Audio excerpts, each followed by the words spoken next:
Assalamualaikum warahmatullahi wabarakatuh. Selamat pagi dan salam sejahtera bagi kita semua. Perkenalkan, nama Ibu Winanda Nasution, SPD. Ibu mengajar pelajaran Bahasa Indonesia. Nah, di sini Ibu akan menyampaikan materi mengenai teks eksposisi, tujuan teks eksposisi, struktur teks eksposisi, dan contoh teks eksposisi. Baiklah anak-anak, perhatikan video pembelajaran berikut ini. Pengertian teks eksposisi. Teks eksposisi adalah paragraf atau karangan yang terkandung sejumlah informasi dan pengetahuan yang disajikan secara singkat, padat, dan akurat.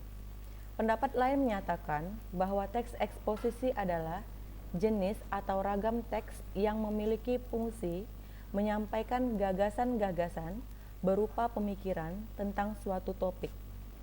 Tujuan dari teks eksposisi adalah untuk menjelaskan informasi tertentu supaya dapat menambah ilmu pengetahuan pembaca.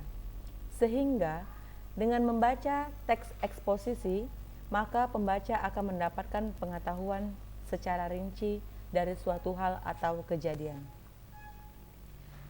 Ciri-ciri teks eksposisi: yang pertama, singkat dan padat. Kedua, gaya informasi yang mengajak. Ketiga, penyampaian teksnya secara lugas dan menggunakan bahasa yang baku. Keempat, menjelaskan informasi-informasi pengetahuan. 5. Tidak memihak, berarti tidak memaksakan kemauan dari penulis terhadap pembacanya. Keenam, teks eksposisi bersifat objektif dan netral. 7. Penjelasannya disertai data-data yang akurat. Struktur teks eksposisi. Adapun struktur teks eksposisi diantaranya yaitu judul. Judul hendaknya menggambarkan sesuatu yang dibahas dalam teks eksposisi. Judul hendaklah ditulis dengan kata-kata yang singkat, menarik, syarat akan makna. 2. Pernyataan umum atau tesis. Bagian ini berfungsi untuk memperkenalkan topik sekaligus menempatkan pembaca pada posisi tertentu. Karena dengan teks yang digunakan penulis itu ingin mengemukakan pendapat, maka pembaca bisa berada pada posisi yang sependapat atau pada posisi yang berseberangan dengannya. Ketiga, argumentasi atau alasan. Bagian ini, teks eksposisi adalah argumen atau alasan. Panjang dan pendeknya bagian ini tergantung pada jumlah argumen yang telah kalian kenalkan secara garis besar di dalam pernyataan umum.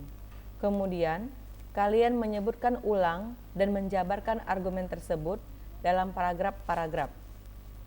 Yang keempat, penegasan ulang pendapat atau simpulan. Pengulangan tersebut dilakukan dengan berdasarkan pada argumen yang telah disajikan di dalam bagian sebelumnya. Pengulangan opini bersifat pilihan sehingga tidak semua teks eksposisi mempunyainya. Jadi, penegasan ulang tersebut boleh dituliskan dan juga boleh tidak dituliskan. Di sini ada contoh paragraf teks eksposisi. Bisa kita lihat dari gambarnya, yaitu dengan judul manfaat lidah buaya. Nah, contoh paragraf teks eksposisi yang pertama adalah tesis. Sejak zaman dahulu, nenek moyang kita telah mengenal manfaat tanaman lidah buaya. Manfaat tanaman ini tidak hanya berguna untuk menyuburkan rambut, akan tetapi juga bermanfaat untuk kesehatan tubuh manusia. Yang kedua, argumentasi. Walaupun sejak dulu dikenal mempunyai banyak manfaat, namun tidak banyak orang mengetahui bahwa tanaman ini dapat dijadikan sebagai komoditas yang sangat menguntungkan. Para peneliti mengungkapkan banyak sekali manfaat yang terdapat dalam tanaman lidah buaya. Di bawah ini akan dijelaskan mengenai manfaat tanaman lidah buaya. 1. Bagian tertentu dari tanaman ini bisa dijadikan sebagai obat yang sangat baik untuk mempercepat proses penyembuhan. Lidah buaya dinilai sangat ampuh untuk mengobati bekas luka, luka karena cedera ataupun luka karena terbakar. 2. Lidah buaya juga dikenal bersifat anti-inflamasinya. Dengan kata lain, tanaman ini memiliki kemampuan untuk memperlambat peradangan karena adanya asam lemak. Mengoleskan gel lidah buaya bisa mencegah atau menghentikan perdagangan yang disebabkan oleh cedera, dan lain sebagainya. 3. Lidah buaya dapat meningkatkan pencernaan dan membantu detoksifikasi tubuh. Lidah buaya juga sangat baik untuk mengatasi sembelit. Yang ketiga, penegasan ulang. Sudah sangat jelas, lidah buaya tidak hanya bermanfaat sebagai ramuan untuk menyuburkan rambut, akan tetapi bisa dijadikan sebagai makanan alami yang sangat menyehatkan.